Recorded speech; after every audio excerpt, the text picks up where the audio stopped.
karena dia suka. Misal dia kena cinta sekali sama istrinya, dia nggak tega, sudahlah istrinya nggak apa-apa nggak pakai jilbab, istrinya nggak apa-apa nggak sholat, istrinya nggak apa-apa durhaka sama orang tuanya dia, sama mertua, itu semua tidak boleh. Dayuth namanya.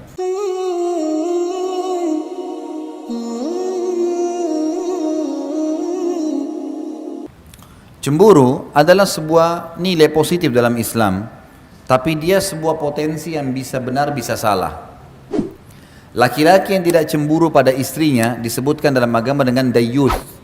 Dayyuth itu adalah laki-laki yang membiarkan suaminya pada pelanggaran agama karena dia suka. Misal dia kena cinta sekali sama istrinya, dia nggak tega, sudahlah istrinya nggak apa-apa nggak pakai jilbab, istrinya nggak apa-apa nggak sholat, istrinya nggak apa-apa durhaka sama orang tuanya dia, sama mertua, itu semua tidak boleh. Dayyuth namanya, nggak boleh. Dalam Islam haram, gitu kan? Dia tidak boleh, ya, dia harus punya kecemburuan. Seorang istri juga punya kecemburuan terhadap suaminya, tapi kecemburuan ini harus pada pelanggaran agama saja. Tidak benar dalam Islam kalau ada suami atau istri cemburu dengan anaknya. Misal, ada banyak terjadi begitu. Istrinya sibuk urus anaknya, suaminya datang, tetap anaknya terus dipenuhi. Suaminya cemburu, masa anak terus kamu urus, kamu nggak urus misalnya. Gimana caranya dia cemburu sama anak sendiri? Ibu-ibu gitu, kalau anak-anaknya minta sesuatu langsung suaminya beli, kalau dia mungkin masih ditunda sama suaminya. Masa anak-anak minta langsung dikasih, kalau saya ditunda? Masa anak dicemburuin gitu kan? Nggak nyambung ini, ya. Nggak boleh cemburu dengan orang tua. Masa kalau orang tua kamu dahulukan, kalau saya enggak? Nggak boleh. Ibu-ibu hati-hati. Bapak-bapaknya harus tetap bakti dengan orang tuanya walaupun sudah menikah. Ibu harus mendukung suaminya supaya sering kunjungin orang tuanya. Harus selalu bakti sama orang tuanya. Kalau ibu beda, ibu sudah menikah, maka bakti pertama kepada suami. Tetap bakti dengan orang tua, tapi libatkan suami di situ. Suami juga harus tahu, orang tua walaupun nomor 2, ya, bagi istrinya, tetap ada poin nomor 2. Setelah dia harus ada orang tuanya. Berikan kesempatan kunjungi orang tuanya, bakti dengan orang tuanya, harus begitu.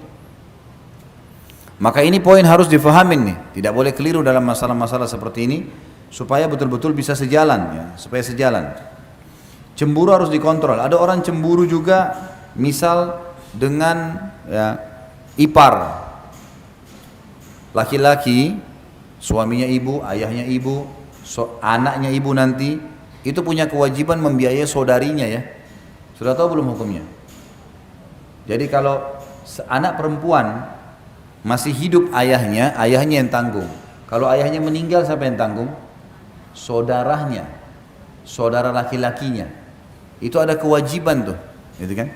Makanya kata Nabi SAW, ibumu, ayahmu, saudarimu, gitu kan? Baru kemudian pindah ke kerabat-kerabat yang lain. Jadi memang dia punya hak tuh. Jadi kalau suaminya ibu bantu iparnya ibu, udahlah, gitu kan? Yang penting dia jalankan kewajiban, nafkahnya ibu terpenuhi. Saya sudah jelaskan di poin pada saat membahas masalah kewajiban, hak dan kewajiban. Ibu cuma boleh ambil hak nafkah, selebihnya jangan diambil dari suami, biarin dia bersedekah. Sebagaimana ibu juga tidak boleh suami mengambil apapun dari ibu, suami tidak boleh ambil apapun dari ibu walaupun itu warisan, hak, kecuali memang uang dari dia, gitu kan? Ini sudah pernah kita jelaskan masalah itu. Jadi ini cemburu harus dikontrol nih, tidak boleh kecuali dalam pelanggaran agama saja. Ada banyak orang sering menyalahkan Aisyah radhiyallahu anha. Ini saya terus terang sangat tidak setuju. Selalu yang diangkat, bahkan ada ustadz-ustadz yang angkat tentang cemburunya Aisyah radhiyallahu anha. Aisyah pencemburu, Aisyah begini, Aisyah begitu. Kesannya Aisyah ini buruk sekali. Dan selalu yang diangkat cemburunya, sampai ada di antara mereka yang bilang, kalau istri saya tidak cemburu saya mau ceraikan. Subhanallah, ini gimana nih? Harus ada penjelasan. Kalau cemburu buta itu nggak boleh. Cemburu dalam pelanggaran agama, ya betul. Pelanggaran agama, suaminya selingkuh, suaminya dusta, ini cemburu boleh. Karena ini pelanggaran agama. Suami juga begitu. Tapi kalau nggak boleh. Nggak boleh cemburu buta. Saya akan angkat beberapa riwayat tentang Aisyah radhiyallahu anha. Yang pertama, cemburunya Aisyah radhiyallahu anha dengan Khadijah. Pernah Nabi SAW lagi duduk sama Aisyah tengah siang hari, kemudian tiba-tiba saja ada suara orang yang memberi salam, gitu kan? Beri salam.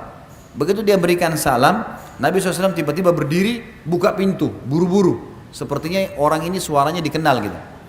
Begitu dibuka ternyata ada dua orang wanita. Lalu kata Nabi SAW, wahai Aisyah, layani tamu kita. Dilayanilah tamu oleh Aisyah. Sampai selesai, udah pulang, Aisyah juga nggak tanya siapa orang ini. Karena adabnya dalam Islam kalau tamu datang jangan tanya hajatnya, kecuali dia jelaskan. Dia nggak jelasin berarti dia cuma mau datang, udahlah dikasih makanan, minuman dan seterusnya. Ringkas cerita pulang. Lalu pada saat pulang kata Aisyah, ya Rasulullah, siapa tadi dua perempuan itu sampai begitu kedudukannya di depan anda? Lagi duduk anda buru-buru berdiri. Lalu yang terjadi kata Nabi SAW, kalau yang satu adiknya Khadijah, istri pertamanya Nabi yang sudah meninggal di Mekah, Ummul Mukminin yang terkenal radhiyallahu anha. Kalau yang satu sahabat dekatnya Khadijah, dulu sering mengunjungi kami di Mekah. Tiba-tiba di sini cemburu Aisyah bangkit. Ya Rasulullah, anda masih mengenang wanita Quraisy yang sudah berkeriput semua mukanya. Khadijah sudah tua dan sudah masuk ke tanah dan Allah sudah mati. Dan Allah gantikan anda wanita Quraisy yang lebih muda dan juga masih hidup. Cemburu terbawa. Ini perilaku kecemburuan Aisyah. Kita lihat, yang jadi hukum bukan cemburunya Bapak Ibu sekalian, tapi bagaimana Nabi menanggapi. Ini yang jadi hukum kan. Orang banyak mengangkat cemburunya Aisyah. Ternyata Nabi SAW mengatakan, wahai Aisyah, tidak akan pernah ada yang bisa mengalahkan Khadijah. Dia beriman pada saya pada saat orang semua kufur. Dia membiayai agama ini dengan hartanya. Dan Allah karuniai saya anak dari dia, nggak ada dari istri yang lain. Jadi maaf, ibu-ibu kalau ada yang menikah sama duda misalnya, atau ada yang melakukan poligami, jangan marah kalau suaminya ceritakan tentang sesuatu berhubungan dengan masa lalunya.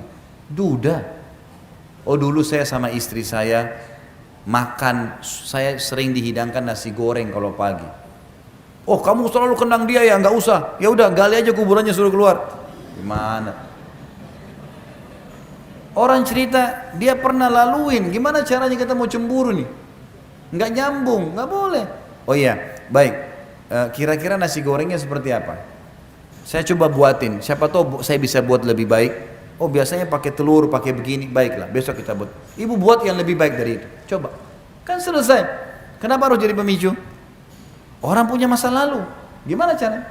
Bapak nikah sama janda. Lalu dia cerita, mungkin bapak sibuk. Lalu suaminya dulu punya waktu. Dulu saya sama si fulan, kadang-kadang malam masih diajak keluar makan nasi goreng pinggir jalan. Saya pengen waktu berdua. Jangan langsung tersinggung bapak-bapak. Oh iya, maaf ya, mungkin saya kurang di situ. Saya akan luangkan waktu, kan gitu. Rangkul itu, ambil sehingga akhirnya kita bisa menjalin rumah tangga yang benar. Udah azan ya.